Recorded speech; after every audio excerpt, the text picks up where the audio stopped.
Nangyari sa'yo eh. Ba't kumalungkot?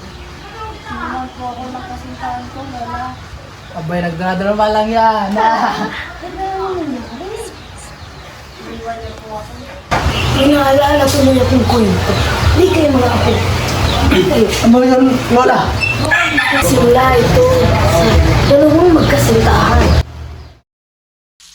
Sa isang tahimik na nayon ng subanin na nakatayo sa tabi ng maagos na ilog, dalawang puso ang nagbubuhay sa ritmo ng malumanay na agos ng buhay. Si Fatima, isang masiglang dalaga na kilala sa kanyang kagandahan at kabaitan, at ang kanyang nobyo na si Jamal, isang gwapo at makisig na binata, ang tunay na nakakuha ng kanyang puso.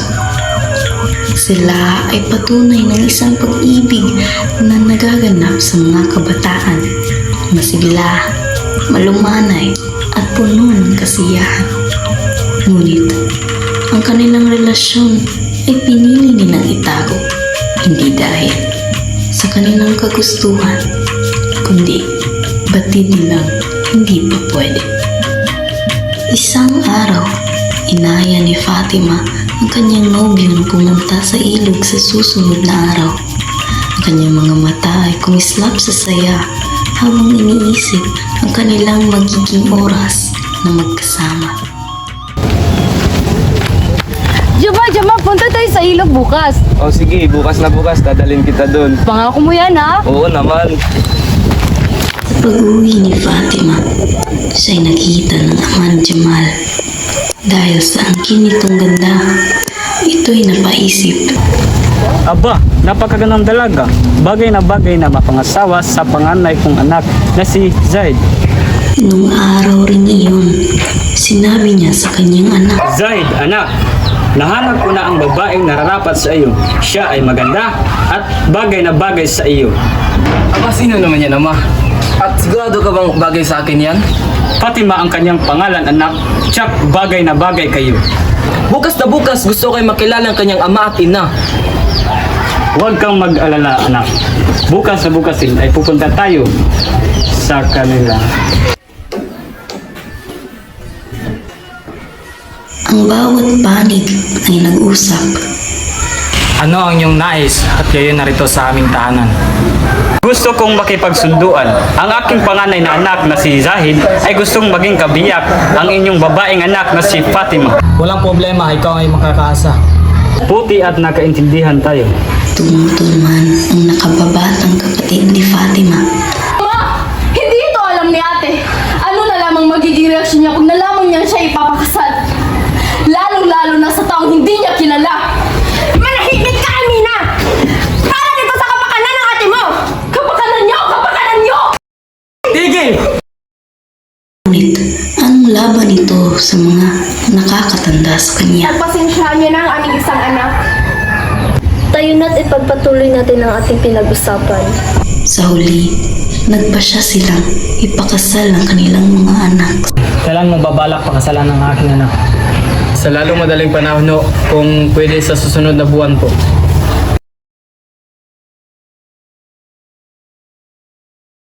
Maligaya ang magkasintang sina Fatima at Jamal sa ilog.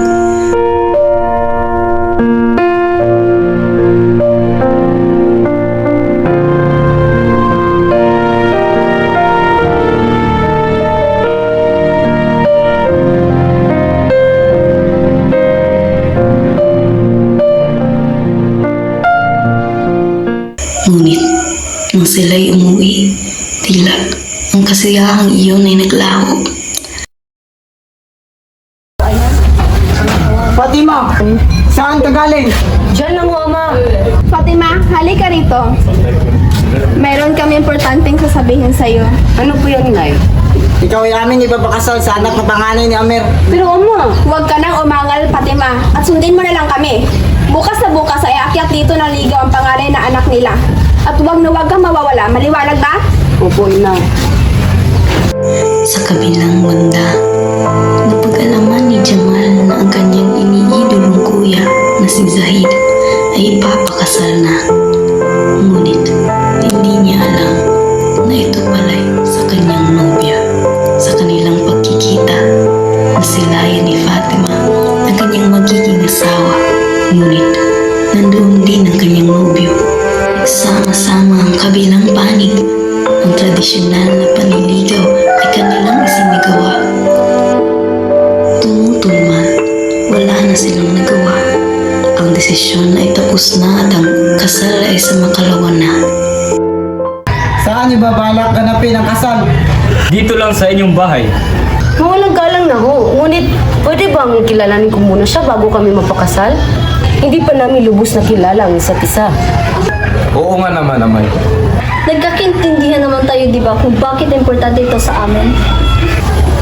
Oo, naiintindihan naman namin. Tumigil ka na, Fatima. Napag-usapan na natin to. Ang mga puso nila ay napuno ng kalungkutan sa araw na iyon. Nag-usap muli ang magkasintahan. Fatima! Bakit hindi mo sa akin sinabi na magpapakasal ka na pala? At sa manong ko pa? Hindi ko yun kagustuhan, Jamal. Gusto kong tumutol, ngunit wala akong laban kina Inay at Amay. Ako magawang ipaglaban. Akala ko ba't mahal mo ko? Mahal kita, Jamal. Ngunit paano? Wala tayong kakayahan. Kahit ipilit natin, hindi sang-ayon ang ating pamilya. Jamal at Fatima, anong ginagawa niyo dito? Nag-uusap lang kami para sa kasal. Fatima, halika dito. At ikaw naman, Jamal. Tinatawag ka din ni Inay at Amay. Ayun na, Fatima.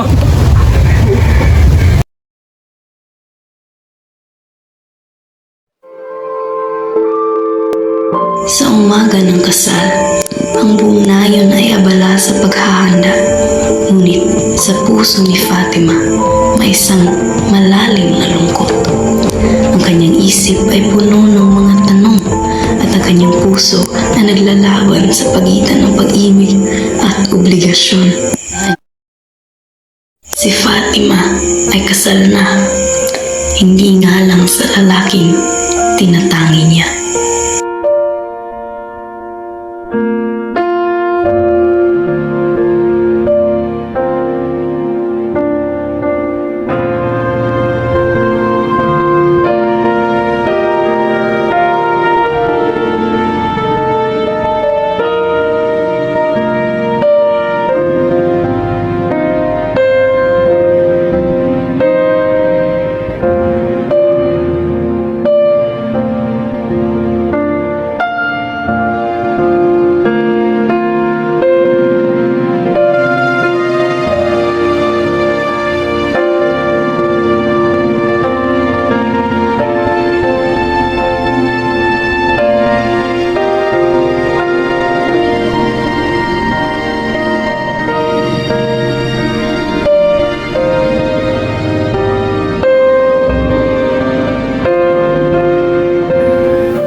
Ang kanilang tawanan ay puno ng saya.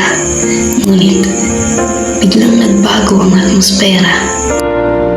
Batid ni Fatima na siya'y buntis. Ngunit, batid rin niyang ito'y hindi sa kanyang asawa. Kinabukasan, ang dating magnobyo na sina Fatima at Jamal ay muling nagkita. Fatima, alam ba ni Manong na magkikita tayo ngayon? Hindi. Pero, Jamal, may sasabihin ako sa'yo. Ano yun? Ilang buwan na akong idilinat ng simula nung may nangyari sa atin. Ha? Buntis ka? Oo, buntis ako, Jamal. Anong balak mo ngayon? Sinabi mo na ba yan kay Zahid? Hindi po, pero nung gabi ng aming kasal, akala niya may nangyari sa amin dahil sa kalasingan. Pero wala talaga nangyari sa amin. Anong balak mo ngayon sa bata? Kung papayag ka, ipapaangkin ko ang ating anak kay Zahid. Pero Fatima, anak natin yan. Ayoko siyang mawalay sa akin. Pero Jamal, para rin naman ito sa kaligtasan nating dalawa at sa magiging anak natin. Huwag kang mag-alala, papakilala ko siya sa iyo sa tamang panahon. Makalipas ang ilang buwan, tila'y naging masaya naman ang buhay asawa ni Fatima. Ang kanyang mga ngiti ay tila nagkukulbi ng isang lihim. Ito ba'y totoo o ito'y pinipilit niya lamang? Naging masaya si Zahid nang ito'y kanyang nalaman. Ngunit ang hindi niya alam, ito pala'y anak ni Fatima sa kanyang bunsong kapatid. Nagpasyahan na lamang ni Fatima na ilihim na lamang kung ano man ang meron sa kanila ni Jamal.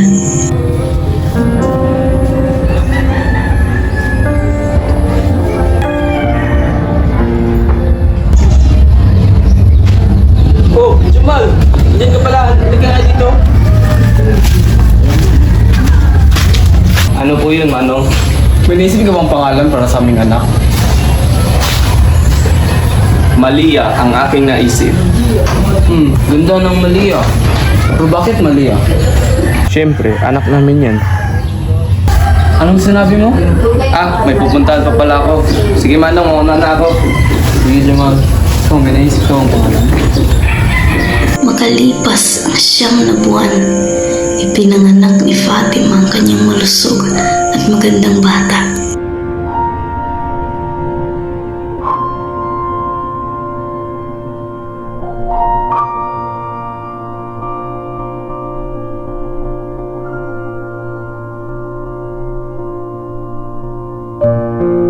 Dalawang taon rin ang lumipas nang sila'y naging mag-asawa. Sa araw rin iyon, ang anak ni na Fatima at Jamal ay ibininyagan na. Ang buong pamilya ay nagtipon, puno ng saya at ngiti.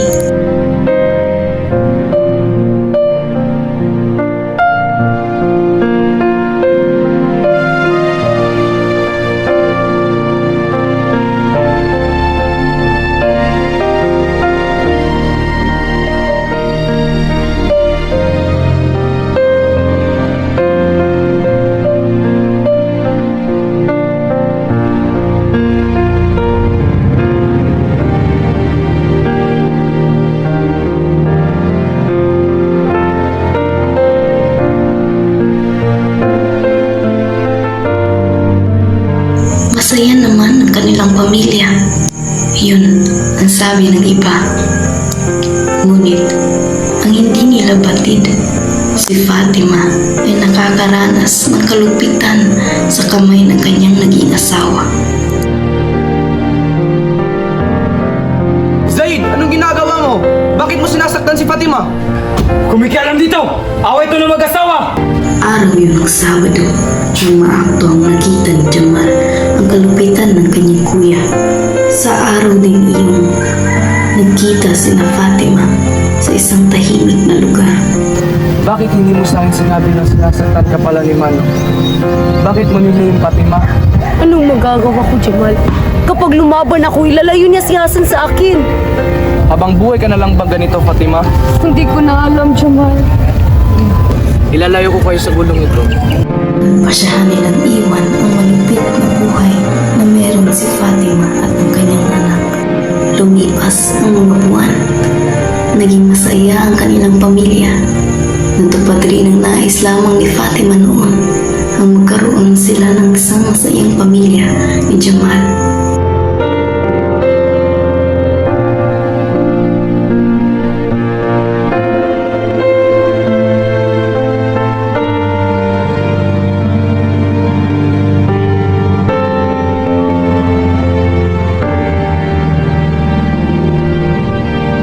Sa hindi inaasahan, ang kanilang kasiyahan pa ng iyon ay magkakaroon ng wakas. Jamal! Fatima! Nandito pala kayo! Fatima, sumama ka na sa akin! Hayop ka! Ninakaw mo si Fatima sa akin! Hindi ka mahal ni Fatima.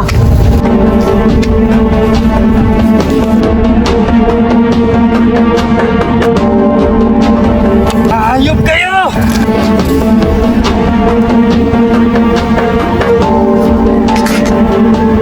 Fatima, hindi ito maaari.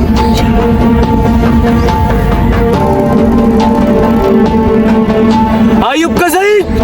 Ah! ko naman sinasadya. Libing na si Fatima at tila ang panahon ay nakikiramay rin.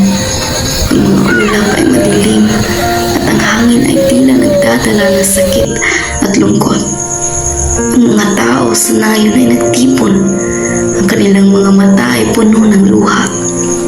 Ang mga alaala ng kaniyang ngiti at saya ay mananatili sa puso ng bawat isa.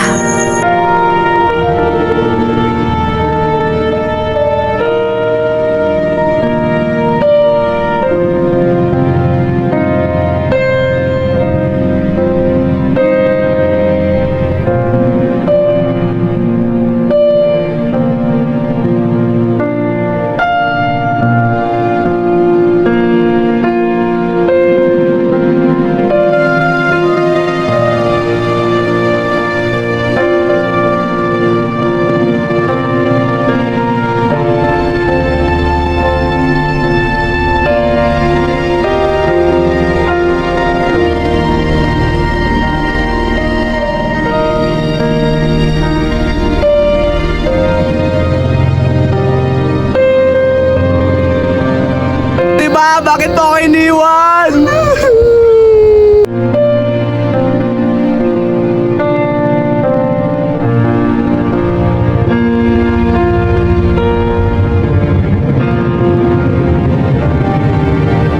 Sa kabilang banda, hindi matatanggap ni Zahid ang pangyayari. Ang kanyang puso ay puno ng pagsisisi at galit sa sarili na naging dahilan sa paggawa niya ng isang bagay.